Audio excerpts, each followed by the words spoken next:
Čau visiem! Šajā video pastāstīšu par keisiem, kā mēs viņus izgatavojam, kā mēs uzrakstam pareizi pretenziju IPH par kaut kādu konkrētu pasūtījumu. Un tad arī pastāstīšu par katru izvēli, ko kas nozīmē un kurā momentā tas tiek apstiprināts un kurā momentā tas nav apstiprināts. Tā kā skatāmies.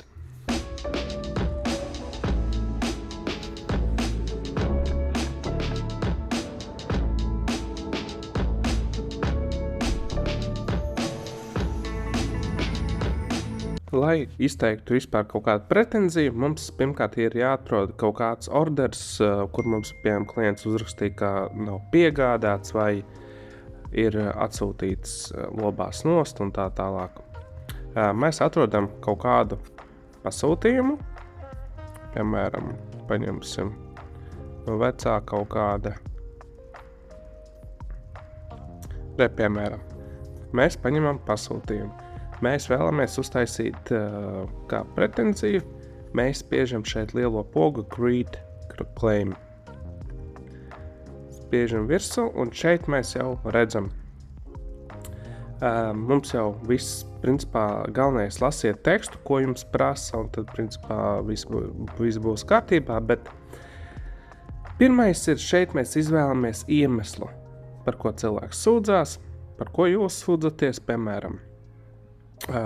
Klients ir saņēmis preci, bet tā prece, piemēram, lobās nost telefonu vākas.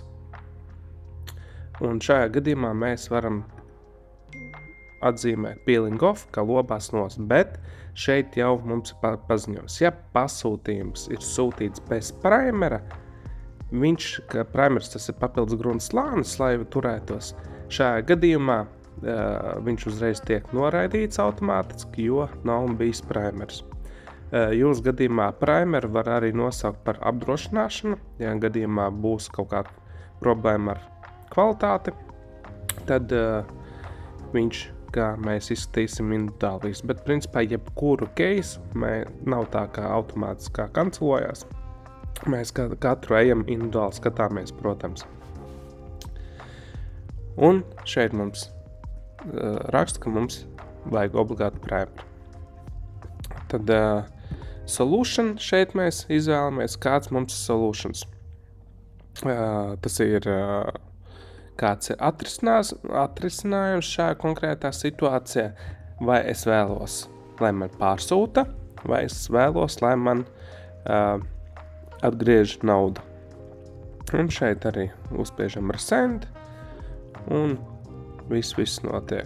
Vai refund, viņš pieliksies vai pie rēķina noņemsies jums, bet ja jums priekšapmaksa, tad viņš jau pie macīm pieskaitīsies. Un ja principā resends, tad nākamajā stepā jums jau jāizveido jauns pasūtījums, jāieliek iekšā šis dizains. Ko tālāk var paskaidrot par wrong item? Ja gadījumā klients sūdzās, nav piegādāts, vai, ja klients sūdzās, ka ir nepareiz telefonu vāks atnācis vai produkts, atzīmē wrong item, un šajā gadījumā arī tas pats create draft, un šeit jums jau arī izvēlamies solution, un šeit var būt arī, ka mēs kļūdamies vai viss populārāk iemesls, ka cilvēku wrong item, ka klients pats nezin, kāds viņam ir telefons, sūta, piemēram, iPhone XR, viņam izrādās ir iPhone kaut kāds tur 11. Protams, nederēs. Pārsvarā tas ar Samsungiem ir cilvēki nesaprot un ar pikseļiem. Ar iPhone +- cilvēki jau ir sapratuši, kāds viņam ir. Un šajā gadījumā, ja klients ir nepareizi norādījis, tā ir klienta vaina. Tā kā jums ir jākancelo tas pieprasījums no klienta puses un jāsaka, pats vainīgs, nepareizi izvēlējies, tāds ir. Tad ejam tālāk, kas ir not delivered. Protams, ja jūs sūtat ar trackingu, šis der tikai ar trackingu, tad mēs varam izsekot, ka pats viņa ir piegādāta, nav piegādāta. Tur atsevišķi cilvēki skatās, kuri piegādāts, piemēram, rāda, ka ir piegādāts, bet klients saka, nav piegādāts. Mēs izstam, principā, visu adresi, skatāmies mapēs, Google mapēs un mēģinam saprast, vai uz pareizo māju piegādāts.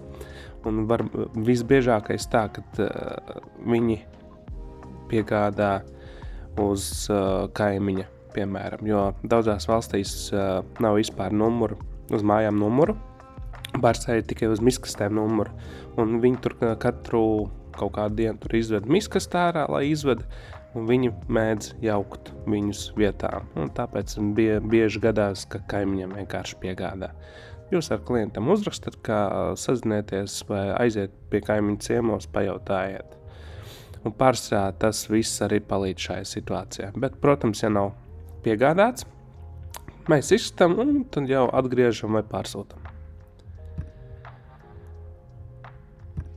Par damaged item tas ir vairāk, ka ir izsūtīts, piemēram, ar tracking, ir izsūtīts ar primer, visu, bet pa ceļam ir sabojājis, piemēram, paka ir sagriezta vai pārplēsta, vai tas pārstrā strādā uz kaut kādiem, piemēram, citiem produktiem no phone case.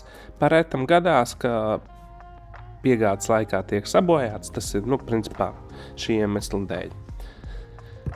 Un other, protams, ja ir kaut kāds cits iemesls, protams, atzīmēt others un ejam pa kāpēju uz aizmuguri. Un, protams, ir others, un šeit jūs varat brīvi izpausties, ja neviens jūs iemesls nav no šiem. Ko vēl vēlos pateikt par, piemēram, ja jūs atzīmēt vispār no šiem, piemēram, peeling off, šeit mums neatļaus, jo mums nav primers, wrong item, jums šeit uzrakstam, uzreiz paskaidrojam, pareizi rakstam, nesūtam klientu kaut kādu tur vēstuli, ko jums uzrakst, piemēram, uzrakstam konkrēti, piemēram, šitā uzrakstam, uzspiežam create draft, un šeit mēs jau, mums jau prasa, kas mums ir jāpievieno, un šeit obligāti jūs ejat caur šo.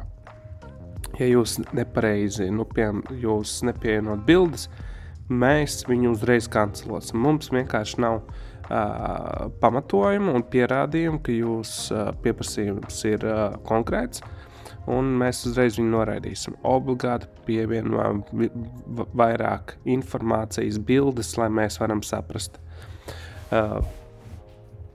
Tad ir vēl viena mājaslapa, piemēram, GSM Arena, un šeit jūs varat arī tieši ar telefonu modeļiem, kad cilvēki nesaprot, kas ir, piemēram, es paņemšu āboli, un šeit es atradīšu, piemēram, vai compare poga. Es gribu pārbaudīt 15 ar 15 Pro. Vienkārši, es domāju, uzklišināt uz jebkura, un šeit uzspiedīsim compare, un mums vajag tieši šo skatu. Mums ir iPhone 15 Pro Max, un šeit es ierakstīšu vienkārši iPhone 14 Max, un šeit mēs salīdzinam. Mums galvenais ir klientam aizsūtīt šo mājaslapu, un arī, lai viņš saprot to, ka, redziet, it kā telefons līdzīgs, bet šeit ir milimetrs, platumā, augstumā ir milimetrs un biezumā. Ok, tas nebūtu svarīgi, bet pārstrā poga, jauns iPhones, pogas mainās savā vietā, un tas pats 15. tagad Type-C lādētājs. Tā kā šeit jau būs kaseks no klienta puses, ka viņš nezin, kāds viņa telefons ir. Izmantojot šo mājaslapu diezgan parocīgi. Un tad par, piemēram, not delivered. Un redziet, šeit arī citu uzreiz prasa. Šeit mums prasa pievienojiet screenshot no mājaslapas, kur ir bijis pieprasījums par preci. To mēs varam, piemēram, aiziet atpakaļ, atrast, piemēram, kaut kādu keisu, piemēram, šo, un redziet, mums ir tracking, spiežam virsū, un šeit, redziet, man rādās, ka ir piegādāts. Es vienkārši uztaisīšu print screenu.